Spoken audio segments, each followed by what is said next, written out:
निम्नलिखित रैखिक समीकरण निकाय के हल ज्ञात कीजिए। तो कौन से सिद्धांत से करना है हमें? आव्यूह सिद्धांत से करेंगे। आपका जो फर्स्ट है इसके अंदर क्वेश्चन दिया हुआ है 11th में, वो हमारे पास दो चरों वाले दो रैखिक समीकरण दिए हुए हैं। उसके लिए आपको पहले बताया गया था, हम जानते हैं कि हमारे पास कोई भी रैखिक समीकरण होते हैं उसको हम ax बराबर b के रूप में प्रदर्शित कर सकते हैं। a, x और b ये क्या होंगे? हमारे मैट्रिक्स होंगे, ठीक है। तो यहाँ से जो हमारे समीकरण निकाय दिया हुआ है इसका हल क्या होगा? x बराबर में a इनवर्स b। हम इसका थर्ड क्वेश्चन करते हैं तो 3 × 3 तरफ एक सारणी बनेगा। इसमें क्वेश्चन नंबर 11 में थर्ड क्वेश्चन है आपका x + 2y - 2z + 5 बराबर 0। पहला समीकरण है। दूसरा समीकरण आपका -x + 3y + 4 बराबर 0 और -2y + z - 4 बराबर में 0। ये तीन समीकरण आप लोगों को दिए हुए हैं। आव्यूह सिद्धांत की सहायता से निम्न समीकरण निकाय जो हमारे पास दिए हुए हैं इनका हमें हल ज्ञात करना है। तो सबसे पहले हम इन समीकरणों को जो हमारे मानक रूप होता है उसके रूप में परिवर्तित करेंगे। ये समीकरण 1, 2 और समीकरण 3 यहाँ पर लिखते हैं। समीकरण 1 से समीकरण 1 में जो प्लस का 5 है इसका पक्षांतर कर देंगे, क्या हो जाएगा आपका? -5 हो जाएगा। तो यहाँ पर लिखेंगे x + 2y - 2z बराबर में -5, ठीक है।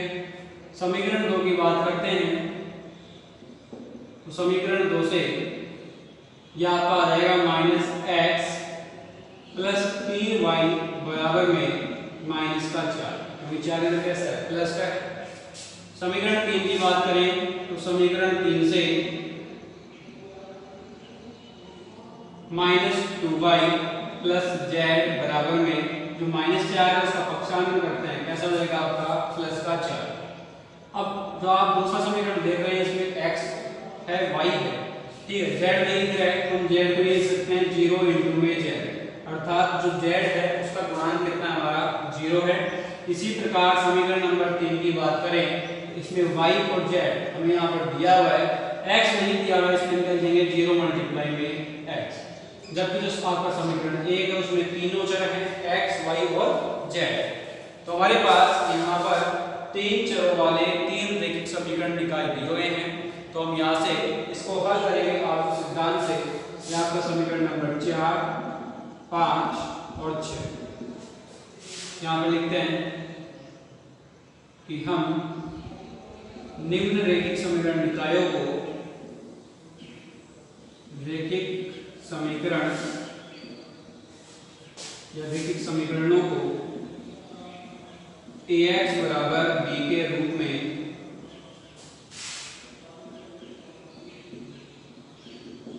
लिख सकते हैं और ax बराबर b के रूप में लिख सकते हैं। यहाँ पर जो हमारा a होगा वो मैट्रिक्स क्या होगा? आपका मैट्रिक्स A 3 × 3 तरफ का होगा। जो आपके यहाँ पर वेरिएबल्स हैं, चर हैं x, y और z, इनके गुणांकों के सामने। तो समीकरण नंबर 4 से देखेंगे x का गुणांक 1, y का गुणांक +2 और z का गुणांक -2। दूसरा हमारे पास नेक्स्ट समीकरण है 5वां, उसके अंदर देखते हैं x का गुणांक -1, y का गुणांक 3, z का गुणांक आपका 0।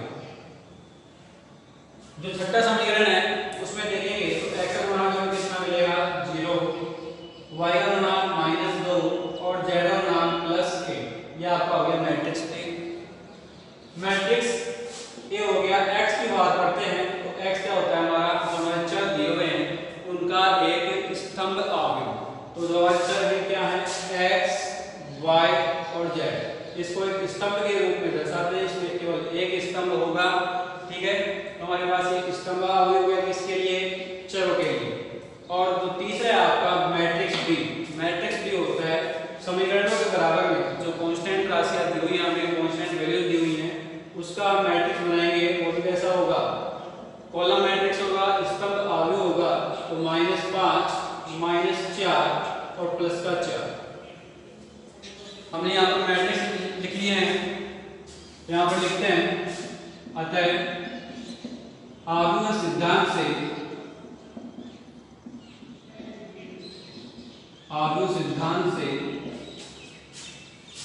रैखिक समीकरण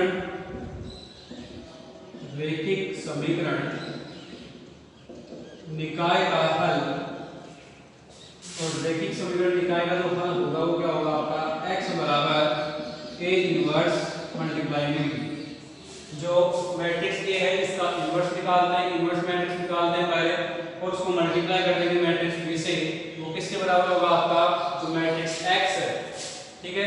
वहां से तुलना करके X और Z का मान निकाल सकते हैं। तो सबसे पहले हम यहाँ A इनवर्स निकालेंगे और A इनवर्स का फॉर्मूला हम जानते हैं कि A इनवर्स बराबर होता है आपका adjoint of A upon determinant of A। तो सबसे पहले डिटरमिनेंट ऑफ A की बात कर लेते हैं, सारणिक का मान निकालते हैं। जो मैट्रिक्स हमने यहाँ पर लिखा है मैट्रिक्स A, इसका जो सारणिक का मान होगा C1 के सापेक्ष इसका प्रसार कर देंगे, C1 के सापेक्ष मैट्रिक्स A का प्रसार करने पर और प्रसार करेंगे तो यह आ जाएगा आपका 1 मल्टीप्लाई में इसका जो सेकंड है आपका 3 0 -2 और माइनस में -1 क्योंकि C1 के सापेक्ष कर रहे हैं इसका प्रसार, तो नेक्स्ट एलिमेंट हमारा बन गया कौन सा होगा -1। इसका जो सेकंड आएगा वो होगा आपका 2 -2 और 1 बीच में प्लस, जो नेक्स्ट एलिमेंट है वो है आपका 0, तो इसके लिए सेकंड लिखने की हमें आवश्यकता नहीं है। इसको हल कर लेते हैं। Determinant of A is equal to 1 multiply में 3 मल्टीप्लाई A कितना हो गया 3, माइनस में -2 को 0 से गुणा करेंगे कितना मिलेगा 0, माइनस प्लस 1 मल्टीप्लाई 2 को 1 से गुणा किया 2, -2 को -2 से गुणा करेंगे तो प्लस का 4 बनेगा और बीच में माइनस लगाने इसलिए -4 प्लस 0। हल करते हैं तो 3 को 1 से गुणा करने पर 3, 2 में से 4 घटाएंगे तो माइनस का 2 बचेगा जिसको प्लस 1 से गुणा करते हैं तो कितना रहेगा -2 और 0 जोड़ेंगे तो हमारे पास क्या आएगा ये संख्या मिलती है। तो 3 में से 2 घटाने पर हमारे पास जो सारणिक A है मैट्रिक्स A का उसके सारणिक का मान कितना आ गया प्लस का A, ये 0 के बराबर नहीं है, अर्थात जो मैट्रिक्स A हमारा यहाँ पर वो कैसा होगा व्युत्क्रमणीय आव्यूह। इसका हम इनवर्स मैट्रिक्स व्युत्क्रम आव्यूह अर्थात A इनवर्स याद कर सकते हैं। तो हम इसका एडजॉइंट A निकालेंगे। एडजॉइंट A निकालना आपको बताया गया था कि जो इसके सेकंड होते हैं उनकी एक सारणी बनाएंगे प्रत्येक अवयव के लिए और उसका क्या लेंगे परिवर्त, वो किसके बराबर होता है आपका एडजॉइंट ऑफ A के बराबर। यहाँ तक नोट कीजिए इसको।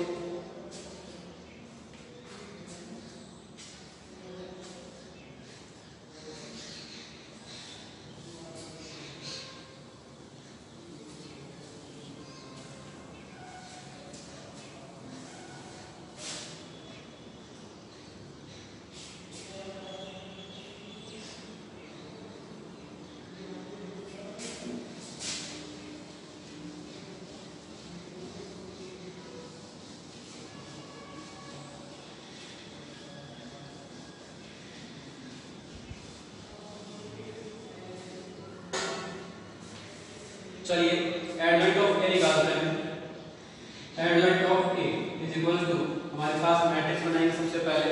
इसका मैट्रिक्स प्रत्येक हमारे इसके जो मैट्रिक्स A के प्रत्येक अवयव के लिए संगत सेकंड निकालते हैं और उसका एक मैट्रिक्स बनाते हैं और उसको क्या लेंगे परिवर्त ट्रांसफर। तो जो आपका 1 है 1 के लिए सेकंड क्या होगा धनात्मक होगा और 3 को 1 से गुणा करेंगे तो 3 माइनस में -2 को 0 से गुणा करने पर 0, तो कितना जाएगा आपका 3 - 0 अर्थात प्लस का 3।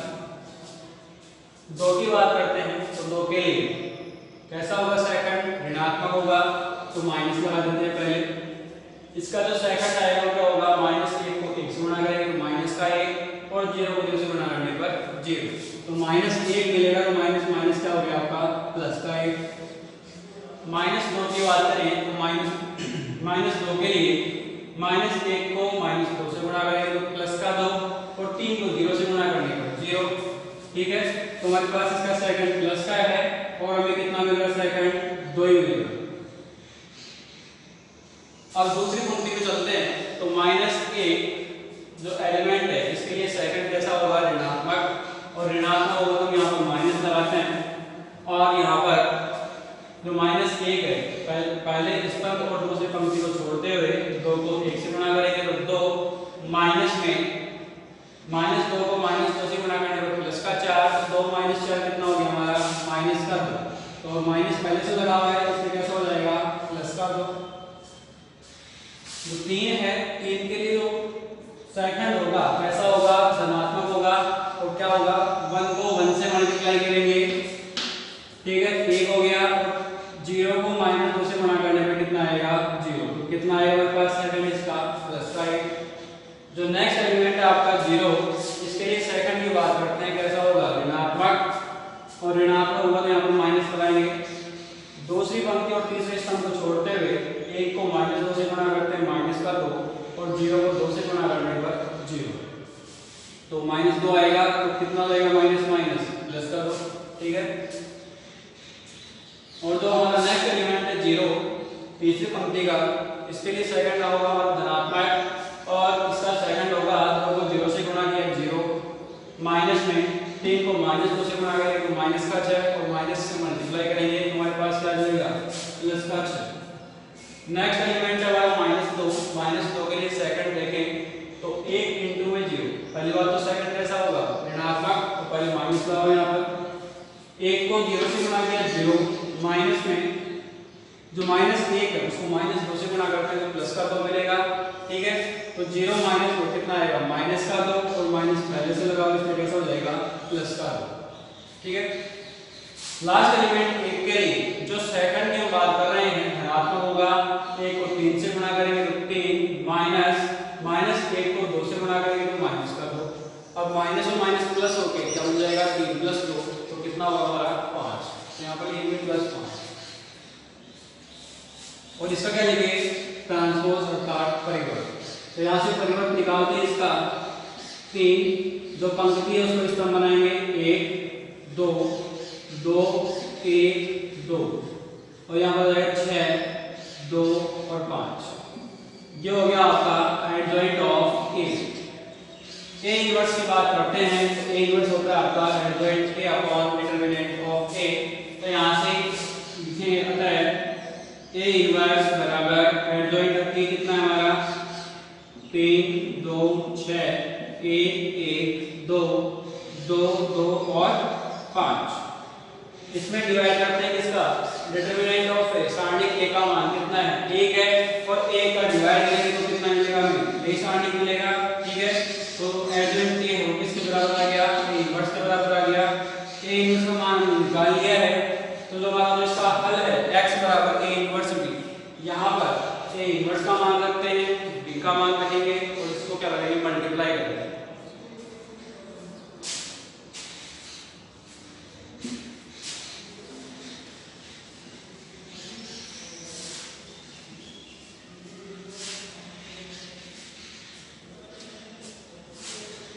चलिए यहाँ पर सोल्व करते हैं इसको, x बराबर है आपका a इनवर्स हमारे पास है 3 2 6 1 1 2 2 2 और 5, मल्टीप्लाई करेंगे इसको मैट्रिक्स b से, और मैट्रिक्स b है आपका -5 -4 और प्लस का 4, ठीक है, मल्टीप्लाई करना है तो 3 गुणा करेंगे -5 से, फिर जाएगा माइनस का 15, 2 को गुणा करेंगे -4 से तो माइनस का 8, तो 6 को गुणा करते हैं 4 से तो प्लस का 6 चौक का 24। अब दूसरी पंक्ति को गुणा करेंगे स्तंभ से, तो 1 को गुणा करेंगे तो -5, फिर से 1 को -4 से गुणा करते तो माइनस का 4, और 2 को गुणा करते तो प्लस का 8। तीसरी पंक्ति को गुणा करते हैं, 2 को गुणा करेंगे -5 से माइनस का 10, 2 को गुणा करते हैं -4 से तो -8, और 5 को गुणा करने पर 4 से कितना आ जाएगा, प्लस का 20।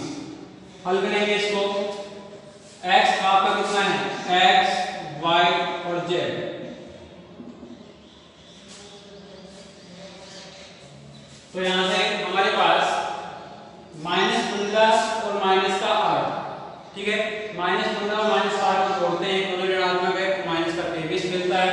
और प्लस में कितना है 24, तो माइनस 23 और प्लस 24 कितना हो गया प्लस का 1। दूसरा बात करें माइनस 5 और माइनस 4, माइनस का 2 होगा, 8 जोड़ेंगे तो माइनस का 1 मिलेगा। तीसरे की बात करते हैं तीसरे एलिमेंट की, तो माइनस 10 और माइनस 8, माइनस का 18 और प्लस का 20 कितना हो जाएगा प्लस का 2। तो यहाँ से हम तुलना करके लिख सकते हैं, तुलना से x बराबर 1, y बराबर माइनस 1 और z बराबर प्लस का 2। यही क्या आपका आंसर है, यही इसका हल है। ऐसे क्वेश्चन हम पहले कर चुके हैं, फिर भी आपको एक क्वेश्चन बता दिया गया है।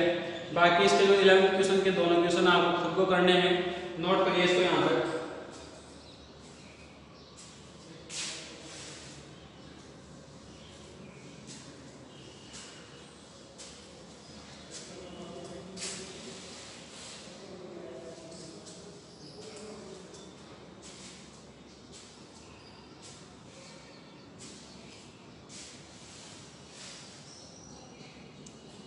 क्वेश्चन नंबर 12 की बात करें तो क्वेश्चन नंबर 12 में हमें दिया हुआ है कि दिए गए शीर्षों या हमें त्रिभुज दिया हुआ है, उसके शीर्ष दे रखे हैं, त्रिभुज एबीसी के शीर्ष दिए होते हैं, तो त्रिभुज का जो क्षेत्रफल होता है वो कितना होता है आपका 1/2 मल्टीप्लाई में जो सारणी होता है x1 x2 x3 y1 y2 y3 और 1 1 और 1। यह आपके पास में फॉर्मूला होता है किसका त्रिभुज के क्षेत्रफल का। यहाँ पर तीनों शीर्ष दिए हुए हैं a b और c, तीनों का मान इसमें रखेंगे x1 y1 x2 y2 x3 और y3 का मान रखकर इस सारणी को आपको क्या करना है प्रसार करना है, इसका हल करना है। चाहे ऋणात्मक आए मान या धनात्मक आए, क्षेत्रफल हमेशा कैसा होता है धनात्मक होता है, तो यहाँ पर मान कैसा लेंगे हम सदैव धनात्मक ही लेंगे। तो आपका जो क्वेश्चन नंबर 12 है उसमें दो क्वेश्चन हैं त्रिभुज एबीसी के लिए शीर्ष दिए हुए हैं, तो इस फॉर्मूले का उपयोग करके आप लोग क्वेश्चन नंबर 12 खुद करेंगे।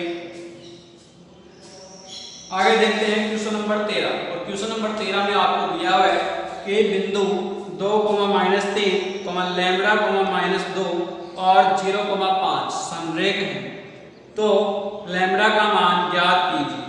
और संरेख होने की कंडीशन आपको बताई गई थी।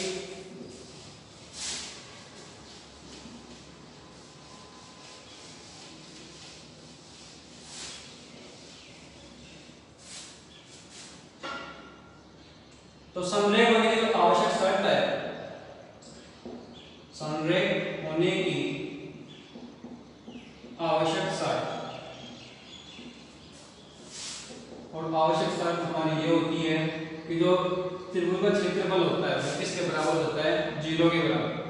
x1 y1 1, x2 y2 और 1, x3 y3 1, इस सारणी का मान किसके बराबर 0 के बराबर। कब जब तीनों दिए गए बिंदु क्या होते हैं समरेख होते हैं, तो x1 x2 x3 y1 y2 y3 इनकी 6 वैल्यू का मान कहां से उठाएंगे हम, जो हमें शीर्ष दिए हुए हैं बिंदु दिए हुए हैं उनके निर्देशांक से, और यहाँ पर इसके अंदर रखते हुए इसका प्रसार करेंगे। बराबर में 0 है तो आपके पास में एक समीकरण बनेगा जहां से आप लैम्बडा का मान निकाल सकते हैं। तो क्वेश्चन नंबर 13 भी आप लोग खुद करेंगे। क्वेश्चन नंबर 14 की बात करें,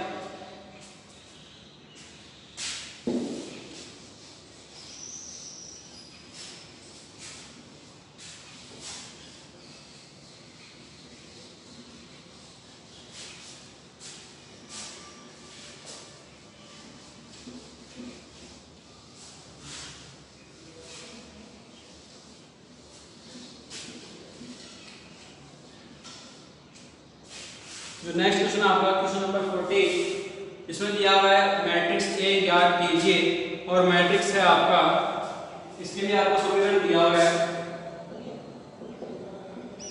1 2 2 3, मैट्रिक्स ए मल्टीप्लाई में 4 7 3 और 5 इज इक्वल टू 1 0 0 और 1।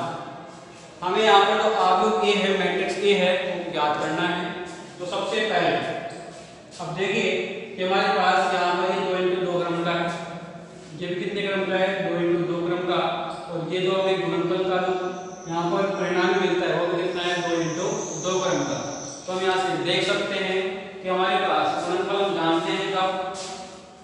दोनों मैट्रिक्स, जो पहले वाला मैट्रिक्स होगा उसके स्तंभों की संख्या दूसरे मैट्रिक्स की पंक्तियों की संख्या के बराबर होती है, तो ही हमारे पास क्या होता है, दोनों का गुणनफल संभव होगा। तो ये 2 इंटू 2 क्रम का है, इसकी जो पंक्तियों की संख्या होगी मैट्रिक्स ए की, वो कितनी होगी आपकी 2। ठीक है, अगर हम इन दोनों को देखें, ये 2 इंटू 2 क्रम का, ये भी 2 इंटू 2 क्रम का है। ठीक है, तो इसकी जो पंक्तियों की संख्या है 2 है, इसके स्तंभों की संख्या कितनी होगी 2। तो हम यहाँ पर लिख सकते हैं जो आपका मैट्रिक्स ए है ये क्या होगा 2 इंटू 2 क्रम का होगा, जिसको आप मान लेंगे ए बी सी और डी। एक्स वाई जेड डब्ल्यू मान सकते हैं, A11 A12 A21 A22 के यहाँ पर आप एलिमेंट्स को मान सकते हैं। ठीक है, हमने यहाँ पर मान लिया कि हमारा ए जो है 2 इंटू 2 क्रम का ये एक मैट्रिक्स इस प्रकार से है ए बी सी और डी के रूप में। तो यहाँ से इसका मान रखेंगे और इसको हल करते हैं, तो यहाँ से हमारे पास आएगा 1 2 2 3 ए बी सी और डी मल्टीप्लाई में 4 7 3 और 5 बराबर में दिया हुआ है 1 0 0 और 1। पहले इन दोनों मैट्रिक्स को गुणा कर लेते हैं। गुणा करेंगे तो हमारे पास ये आएगा, एक को ए से गुणा किया तो ए, प्लस में 2 को सी से गुणा किया तो कितना हो गया 2c। अब पहली पंक्ति को दूसरे स्तंभ से गुणा करते हैं तो b प्लस 2d, दूसरी पंक्ति को पहले स्तंभ से गुणा करेंगे तो 2a प्लस 3c, और दूसरी पंक्ति को दूसरे स्तंभ से गुणा करने पर 2b प्लस 3d मल्टीप्लाई में 4 7 3 और 5 बराबर में दिया हुआ है 1 0 0 और 1। ठीक है, अब इस मैट्रिक्स को इससे मल्टीप्लाई करना है तो पंक्ति को स्तंभ से, तो 4 को गुणा करेंगे पहले एलिमेंट a प्लस 2c, तो 4 कितना होगा 4a प्लस 8c प्लस में 3 से गुणा करेंगे दूसरे एलिमेंट b प्लस 2d को, तो हमारे पास आ जाएगा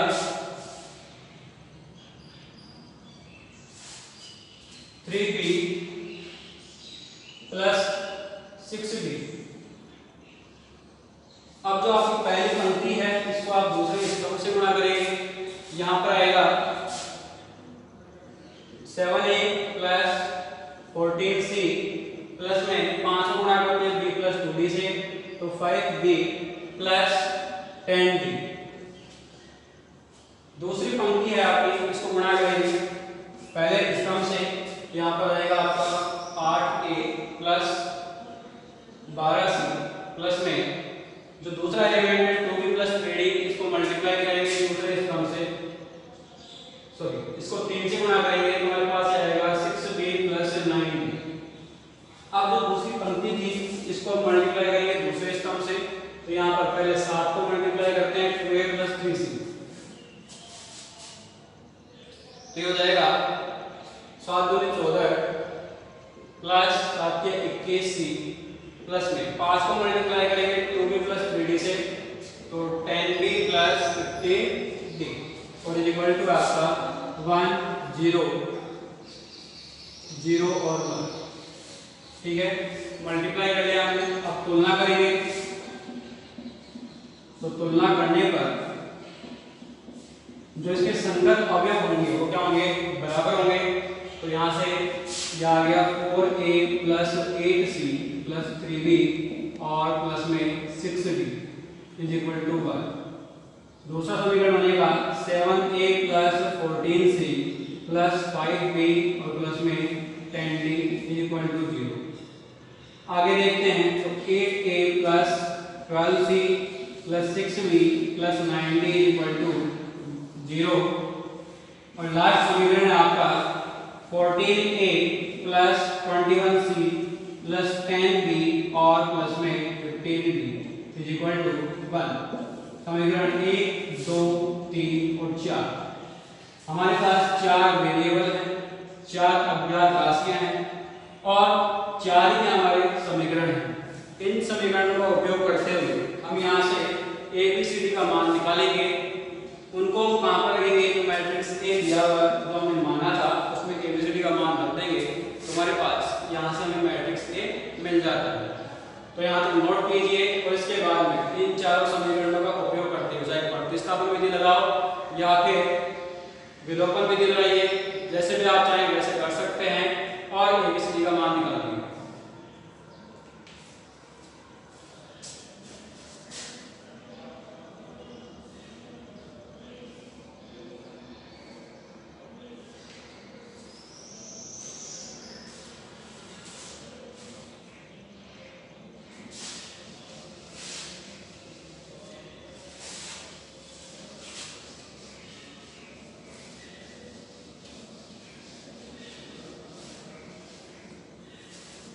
क्वेश्चन नंबर 15 आपको प्रूव करना है। ऐसे क्वेश्चन हमने एक्सरसाइज 5.2 में भी किया है।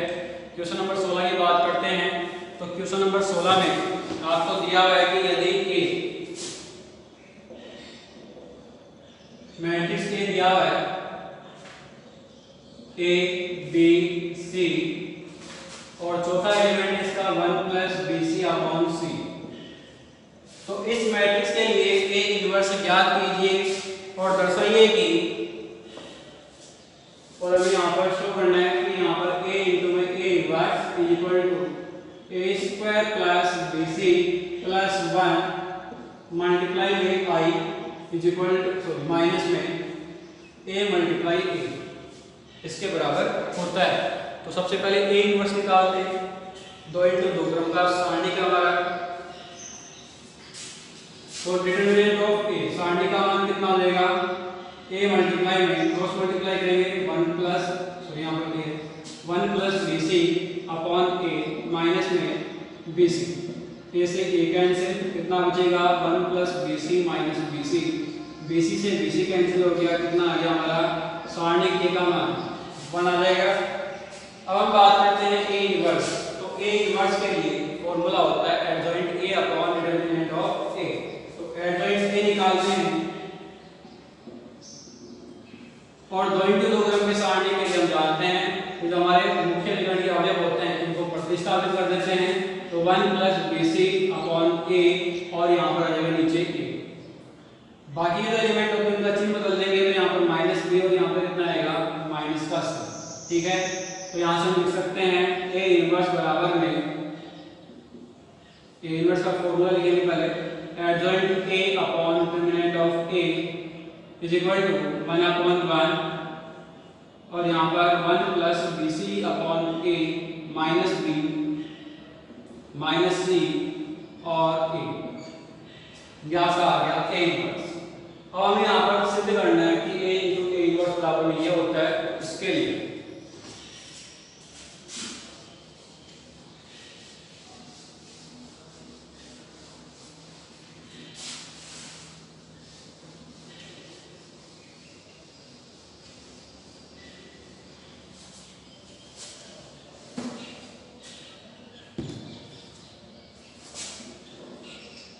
तो सबसे पहले हम यहाँ पर LHS लेंगे। LHS हमारा a multiply a inverse, a inverse को स्मॉल a से मल्टीप्लाई करते हैं, तो a इनवर्स हमारा ये है 1 plus B C upon a से मल्टीप्लाई करते हुए 1 plus B C upon a minus b minus c और a से आप प्रत्येक अवयव को गुणा करेंगे तो 1 प्लस बी सी हो जाएगा, कैसे ये कैंसिल हो गया, a को मल्टीप्लाई करेंगे तो माइनस का ए बी, a से माइनस सी को मल्टीप्लाई करते हैं तो माइनस ए सी और a से मल्टीप्लाई करने पर a स्क्वायर। समीकरण नंबर 3 ये तो हो गया हमारा LHS। अब हम बात करेंगे RHS की। तो RHS है a square plus B C plus 1 multiply i और माइनस में a मल्टीप्लाई मैट्रिक्स आई भी क्या होगा आपका 2 इंटू 2 क्रम का एक सारणी होगा, मैट्रिक्स होगा। तो यहाँ पर मान रखते हैं और हल करते हैं a square plus B C plus 1 multiply करेंगे इसको i से, i हमारा 1 0 0 और 1 माइनस में a मल्टीप्लाई a है आपका, उसको हम मल्टीप्लाई करेंगे मैट्रिक्स a से। मैट्रिक्स a है a b c 1 plus bc upon a। यहाँ से इसको सॉल्व करेंगे तो a square plus BC plus 1 से मल्टीप्लाई करें तो ये मिलेगा, 0 से करेंगे तो 0, फिर से 0 से करते हैं 0 मिलेगा, और यहाँ पर आ जाएगा a स्क्वायर प्लस BC और प्लस में 1 माइनस a से मल्टीप्लाई करें a स्क्वायर, यहाँ पर आ गया आपका AB, नीचे आ जाएगा AC और यहाँ पर आ जाता है आपका 1 प्लस BC। अब इस सारणी के जो अवयव हैं उनके संगत अवयव में से इस सारणी के संगत अवयव क्या कर देंगे, हम घटा देंगे। तो यहाँ पर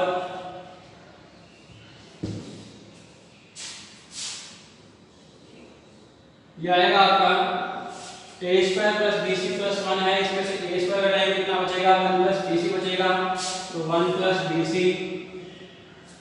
0 में से AB घटाएंगे तो क्या आएगा आपका माइनस AB। 0 में से AC घटाते हैं तो माइनस का AC, और a square plus BC plus 1 में से 1 प्लस BC घटाएंगे तो 1 से 1 कैंसिल, BC से BC कैंसिल, कितना बचेगा a स्क्वायर। ये आपका हो गया समीकरण नंबर 2। अब समीकरण 1 और 2 से हम लिख सकते हैं कि a into a inverse is equal to a square plus bc plus 1 multiply में i और मल्टीप्लाई माइनस में a मल्टीप्लाई a। ये हमारे पास होता है LHS बराबर RHS। इस प्रकार से क्वेश्चन करना है आपको। आगे जो नेक्स्ट क्वेश्चन दिया हुआ है क्वेश्चन नंबर 17, सारणिकों की सहायता से अर्थात क्रेमर नियम से हम इसको हल करेंगे। 18वां क्वेश्चन, पहले A इनवर्स निकालना आपको मैट्रिक्स A के लिए, और उसके बाद में इसकी सहायता से निम्नलिखित समीकरण निकाय को हल कीजिए। तो यहाँ पर जो समीकरण निकाय होगा उसका जो मैट्रिक्स है मैट्रिक्स A, ये आपको पहले ही दिया हुआ है, इसका इनवर्स आप लोग निकाल लेंगे। तो आव्यूह सिद्धांत की सहायता से आव्यूह जो सिद्धांत होगा उससे आप निकाल सकते हैं x बराबर A inverse D। A inverse निकाल लिया आपने, पहले ही निकालोगे A इनवर्स, तो आप उसी का मान यहाँ पर प्रतिस्थापित कर दीजिए। क्वेश्चन नंबर 19 की बात करें तो आपको मैट्रिक्स A फाइंड करना है। बिल्कुल जो हमने इससे पहले वाला क्वेश्चन किया था, हमने मैट्रिक्स A में जो अवयव थे माने थे ABCD, उसी प्रकार आप यहाँ पर XYZ या ABCD मानकर इस जो आपका मैट्रिक्स X है इसके एलिमेंट यहाँ पर आप फाइंड कर सकते हैं। क्वेश्चन नंबर 20 की बात करें तो क्वेश्चन नंबर 20 में दिया हुआ है निम्नलिखित समीकरण निकाय के अनंत हल को, हल कैसे दे रखे हैं, अनंत हल, तो A व B का मान ज्ञात कीजिए।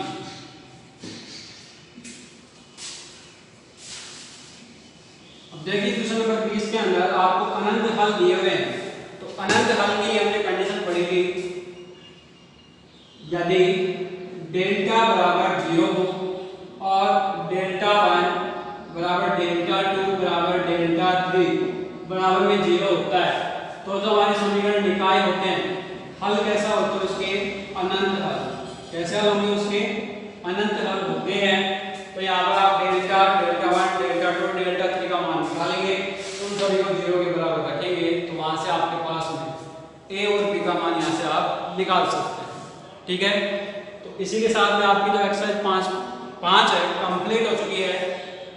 एक्सरसाइज 5.1 से लेकर 5वीं विभिन्न जो प्रश्नमाला है उसके लास्ट क्वेश्चन तक एग्जाम्पल सहित अगर कोई डाउट होता है तो आप कमेंट करके पूछिए, उसका वीडियो अलग से बनाया जाएगा। ठीक है, मिलते हैं नेक्स्ट क्लास में। तो इसके जो बाकी बचे हुए क्वेश्चंस हैं उनको एक बार जरूर कर लें, कोई डाउट हो तो आप पूछ सकते हैं।